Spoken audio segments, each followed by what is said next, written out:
अस्सलामुअलैकुम, मैं हूं फातिमा बिनते अब्दुल्ला और आज मेरे साथ मौजूद है मुदस्सिर। क्रिक टॉक के इस एपिसोड में हम आज बात करेंगे इंडिया वर्सेस पाकिस्तान के मैच के बारे में मेनली, लेकिन आपको थोड़ा सा पॉइंट्स टेबल का हम बताते चलें कि क्या सीन है। इंडिया और पाकिस्तान के दो पॉइंट्स हैं, दोनों बैक टू बैक मैचेस जीते हैं।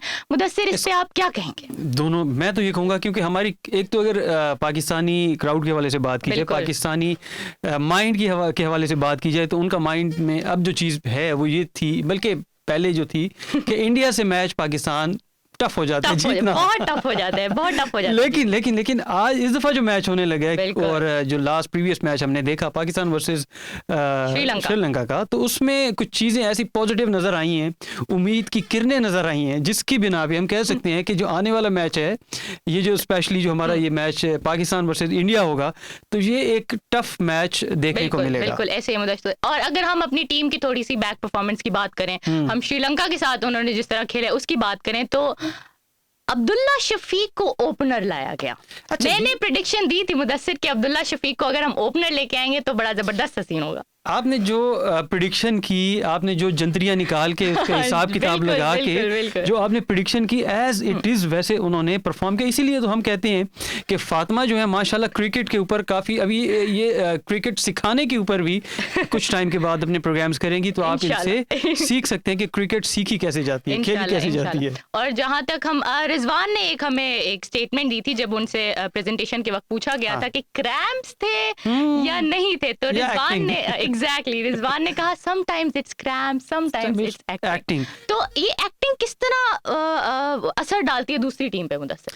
अच्छा, दूसरी टीम पे असर डाले ना डाले, फैंस पे बड़ा असर डालती है। बिल्कुल ये बिल्कुल सही। और मैं अगर मैं अपने हवाले से बात करूं कि रिजवान एक ऐसा प्लेयर है जिसमें इतने ज्यादा वो जो सेल्फी टाइप का बंदा नहीं है, वो एक बड़ा एक नीट क्लीन और एक टास्क ओरिएंटेड बंदा है। तो उसको जब उनकी परफॉर्मेंस को हम देखते हैं तो उसमें मुझे नहीं लगता कि वो एक्टिंग करते हैं। वहाँ कुछ और प्लेयर्स ऐसे होंगे जो है जो कुछ भी कर सकते हैं, मैं नाम नहीं लूंगा किसी का। ये भी नहीं कहूंगा कि अभी स्टिल वो क्रिकेट हमारी टीम में हैं भी सही। बिल्कुल। अच्छा मुदस्सिर, हम इंडिया की थोड़ी सी परफॉर्मेंस के बारे में बात करते हैं। प्रीवियस मैच में रोहित शर्मा ने बहुत जबरदस्त सेंचुरी मारी है और बहुत अच्छा खेला है इंडिया की टीम ने, तो इस पे हमारी टीम पे क्या इफेक्ट आएगा, जरा ये बताइए। अच्छा, इफेक्ट जो है ना, एक तो पिच जो है ना वो इम्पोर्टेंट रोल प्ले करेगी जो आने वाला मैच है हमारा। तो उसमें अगर पिच जो अभी तक हमने देखी है वो तो बैटिंग ट्रैक्स हमने देखी है, और बैटिंग विकेट्स जो हैं उस पे इंडियंस नो डाउट बहुत अच्छा परफॉर्म कर जाते हैं। और स्पेशली अगर हम इंडियन की ओपनिंग लाइन अगर देखें तो वो इतनी सॉलिड, इतनी मजबूत है कि उनको आउट करना इतना ईजी नहीं है, भी ईजी नहीं। अच्छा, अब बात यह है कि अब कोई भी टीम, अब वो टाइम है कि सिर्फ जाके प्लान उसी टाइम करके खेलने वाला नहीं है। एग्जैक्टली, हमें प्लान पहले से एग्जीक्यूट करना, प्लान पहले से। अब अगर हमारे प्लेयर्स हर प्लेयर की वीकनेस देखें, इंडियन अगर प्लेयर्स हमारा जो मैच है तो उसमें अगर वीकनेस देके उनको स्टडी करके आए तो तब उनको कामयाबी डेफिनेटली मिलेगी। सही। लेकिन हम अब कुछ अपने प्लेयर्स के ऊपर भी काम करना चाहिए। स्पेशली मैं ये कहूँगा कि शाहीन अफरीदी एक ऐसा हमारा टैलेंट है जो पिछले कुछ मैचेस से परफॉर्म नहीं कर पा रहे। बिल्कुल नहीं कर रहा। और शाहिद अफरीदी ने उनसे बात की थी और शाहिद अफरीदी ने कहा था कि मेरी शाहीन से बात हुई है, and he said yes he is not giving 100% लेकिन ही विल ट्राई। लेकिन यहाँ मुझे लगता है, अच्छा ये बात हो गई है ना, अब देखिएगा परफॉर्मेंस। बिल्कुल, ये एक कंट्रोवर्शियल बात कर देंगे कि ससुर ने दामाद को कह दिया है तो अब परफॉर्मेंस उनको दिखानी पड़ेगी। बिल्कुल। अब ये नहीं बताया कि गुस्से में कहा या प्यार से समझाया को पुत्र, ये जो इस दफा जो बैटिंग बॉलिंग करनी है जरा होश से, जोश से नहीं। तो वो अब उम्मीद है कि शाहीन अफरीदी, क्योंकि पिछले मैचेस में अगर एक नॉर्मल जो क्रिकेट को समझने वाले, देखने वाले लोग हैं, अगर उनसे भी राय ली जाए तो वो ये कहते हैं कि शाहीन को अगर फर्स्ट 2-3 ओवर्स में, फर्स्ट स्पेल में उनको विकेट ना मिले तो वो अपनी लाइन और लेंथ पे कंट्रोल नहीं कर पाते। एग्जैक्टली। और इन विकेट्स पे थोड़ा अगर इस चीज़ पे गौर किया जाए, अपनी लाइन और लेंथ पे कोशिश की जाए। बल्कि आप देखें इंडियंस जब बॉलिंग करते हैं, उनका बॉलिंग अटैक जिनको इतना वर्ल्ड कप से पहले इतना ज्यादा नहीं समझा जा रहा था कि इतना स्ट्रॉन्ग पाकिस्तान की निस्बत, पाकिस्तानी जो बॉलर्स हैं उनको ज्यादा स्ट्रॉन्ग समझा जा रहा था। लेकिन जो बुमराह की परफॉर्मेंस मैंने देखी, स्पेक्टेकुलर, हाँ, उसमें ऐसा था कि मैं ये समझ रहा था कि उनकी जो बॉलिंग मैंने देखी, मैंने कहा इनको खेलना कितना मुश्किल होता होगा किसी भी प्लेयर के लिए। एग्जैक्टली। लेकिन इसका ये मतलब नहीं है कि उनको खेलना नामुमकिन है। एग्जैक्टली हम भी प्रैक्टिस करते हैं बैटिंग की। अच्छा, शोएब अख्तर ने भी ये अपना एक रिमार्क्स दिया है कि हमारे जो फास्ट बॉलर्स हैं वो ओडीआई के इतने नहीं, क्योंकि हमने प्रीवियस ईयर में ज्यादा से ज्यादा 10 ओडीआई खेले हैं, तो वो कह रहे हैं कि उनको इतनी प्रैक्टिस नहीं है, एकदम से आप 10-10 ओवर्स दे रहे हो सारों को, तो इसके ऊपर भी थोड़ा सा वर्क करना चाहिए हमारे टीम को और मैनेजमेंट को। देखिए डाइट का मसला भी होता है, बिल्कुल बिरयानी का भी मसला होता है।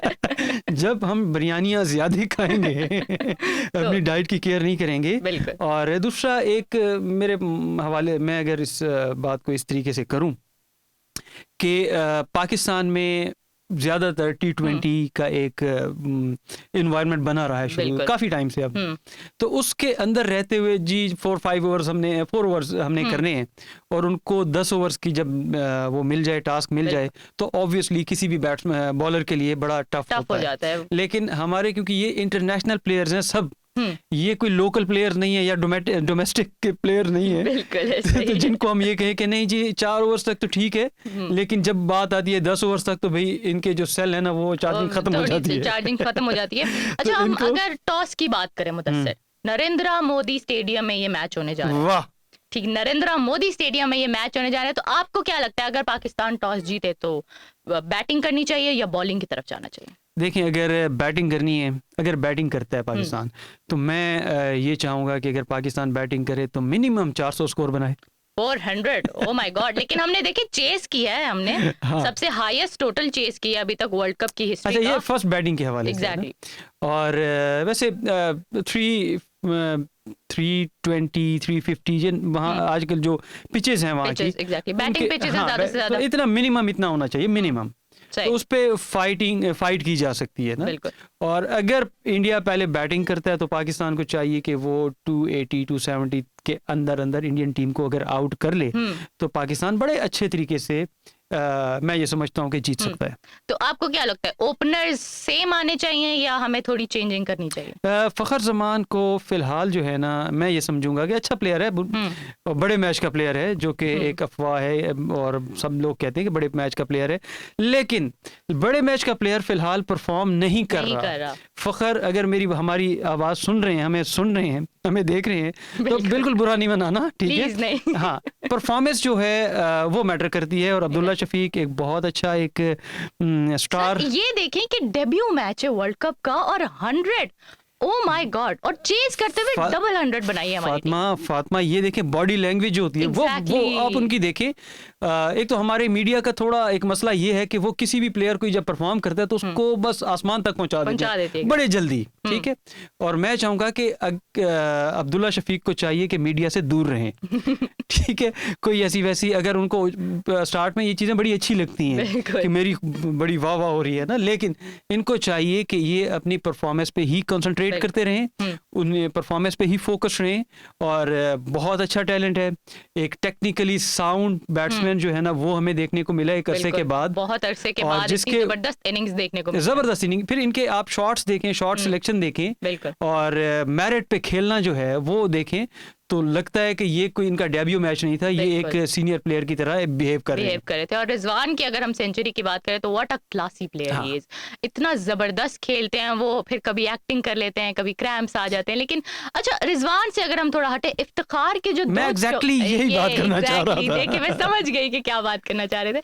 इफ्तिखार के जो 2 चौके थे ना, 2 I guess 3, I don't remember exactly, 3-4 They were spectacular. उसने इतना प्रेशर हम लोगों का कम कर दिया ना as viewers and as team, तो उस पे क्या कहेंगे आप?